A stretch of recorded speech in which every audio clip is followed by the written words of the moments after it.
Se o governador José Serra desistir de concorrer, decidindo disputar a reeleição como governador, Aécio Neves poderia ser o candidato do PSDB, o que mudaria completamente o quadro sucessório.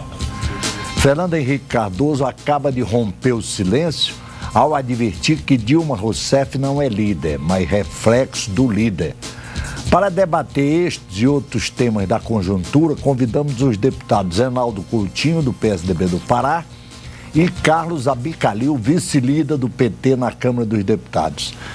Deputado Zenaldo, como é que o senhor viu essa manifestação que acaba de fazer o ex-presidente Fernando Henrique Cardoso, inclusive topando um paralelo, uma comparação entre o governo dele e o governo do Lula?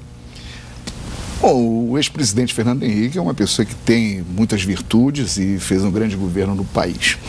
Mas, obviamente, que para um ano eleitoral, o que estará em discussão não é nem o governo de Fernando Henrique, nem tampouco o governo de Lula. Porque o que estará em discussão é o momento seguinte, ou seja, a partir de 2011, quando há dois outros candidatos. Nem Fernando Henrique nem Lula são candidatos. Nós teremos, sim, hoje, José Serra, candidato do meu partido, do PSDB, e Dilma Rousseff, candidata do PT. Portanto, nós Agora, teremos... o José Serra não assumiu a condição de candidato, né? O José Serra é o nosso grande nome e o partido todo o quer. E nós estamos, nesse momento, trabalhando, inclusive o próprio Aécio já retirou a sua pretensão, seu pleito, junto ao próprio partido.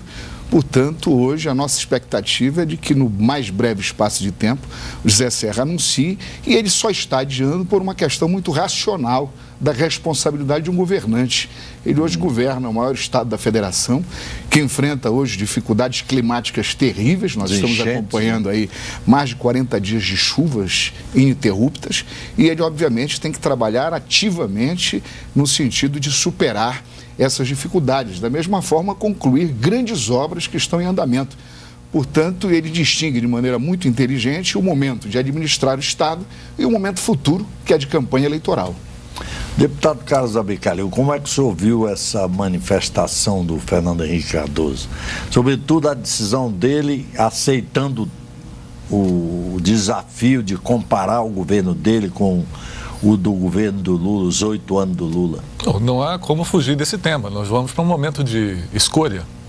E qualquer cidadão a fazer escolha tem de comparar aquilo que está à disposição, tendo em vista a decisão que vier a tomar. O ex-presidente Fernando Henrique, concordo aqui plenamente com o deputado Zenaldo, não é candidato, tampouco Lula é candidato. Mas a população, ao olhar a perspectiva de futuro, necessariamente fará comparações daquilo que concretamente experimentou entre os 8 anos de um governo de uma orientação determinada e 8 anos de outro governo com outra orientação. E, evidentemente, cada qual com a herança política que constituiu em torno dos nomes que se consolidaram como liderança. Eu preferia que o ex-presidente Fernando Henrique Cardoso não desabonasse a conduta da ministra Dilma Rousseff como liderança própria, até porque, se nós avaliarmos o resultado de constituição de lideranças políticas, não é somente e exclusivamente o fato de exercer um governo que transforma alguém em líder. Lula jamais foi governador de Estado e chegou à presidência da República por outras capacidades, outras características e, evidentemente, exercendo-as de maneira respeitosa e, ao mesmo tempo, consolidando em torno de si a capacidade de aglutinar outras lideranças políticas igualmente fortalecidas. Portanto, creio que o cenário de disputa é um cenário que necessariamente importará em comparações, mas elas são também insuficientes para apontar o cenário de futuro. O que estará em jogo não é o governo que passou, seja do Fernando Henrique ou de Lula. O que estará em jogo é o governo que virá, num cenário de ampla expectativa positiva da população, de retomada de boas expectativas econômicas. As últimas 2 pesquisas de opinião divulgadas por institutos que realizam séries históricas revelam isso, no momento, inclusive, que já mostram a reação projeções, da Dilma, né? Claro, também, que acompanha essa mesma expectativa, no meu entendimento. E já apontam avaliações econômicas, inclusive, de que o crescimento deste ano será superior àquele que foi projetado no final do ano passado.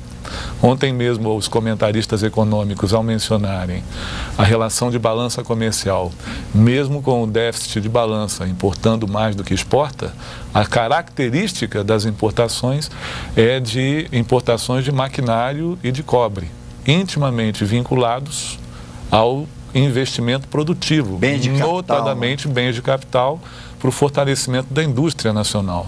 Esse é um cenário econômico, portanto, de expansão do emprego, de expansão da renda, notadamente da renda do salário dos trabalhadores, ao mesmo tempo que há investimentos públicos consolidados nas mais diversas áreas de infraestrutura, tanto de iniciativa do governo federal como de diversos estados, a retomada de acesso a crédito das administrações públicas estaduais e municipais, com novas linhas de financiamento do BNDES, sem que isso ameace de qualquer forma a estabilidade econômica. O aumento da oferta de crédito pelos bancos públicos. Claro, então, toda essa dinâmica favorece um cenário comparativo, frente a desafios que o país tem, necessariamente, da conduta assumida por um governo tucano e sua aliança, ou de um governo petista e a correspondente aliança, e, ao mesmo tempo, um cenário econômico de esperança para o crescimento, para a inclusão social e para o desenvolvimento de novas potencialidades brasileiras. Isso será muito salutar, seguramente. Deputado Zenaldo Coutinho, como é que o senhor vê esse paralelo? Como é que o senhor vê o governo do Lula? Bom, inicialmente como homem de oposição que o senhor é? A gente ia considerar, primeiro com referência ao governo Lula, que ele, candidato, foi uma coisa e ao iniciar o governo foi outra absolutamente distinta. A começar pelo Banco Central, onde ele foi buscar um deputado federal eleito pelo PSDB para ser o presidente, Henrique Meirelles. Ou seja, ele já mudou totalmente a sua lógica do entendimento da economia e de toda a sua pregação histórica no momento que assumiu o governo. E foi inteligente ao fazê-lo, porque ele permaneceu com todas as políticas macroeconômicas do governo anterior. Da mesma forma, ele ampliou a rede de proteção social consolidada no governo passado, no governo de Fernando Henrique. Se nós nos lembrarmos da Bolsa Escola, se nós nos lembrarmos do Vale Gás, se nós nos lembrarmos do Programa de Erradicação do Trabalho Infantil, toda uma rede de proteção social instalada no governo anterior, que foi apelidada de Bolsa Família. Agora ele ampliou muito, ampliado. Né?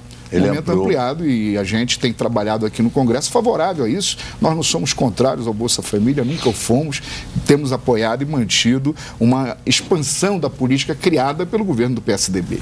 Agora, nós vivemos num regime presidencialista. Nosso regime de governo é presidencialista. Portanto, a pessoa do presidente é uma pessoa muito importante, cuja personalidade é definitiva para as alianças que vão se fazer em torno de governabilidade e dos projetos de governo.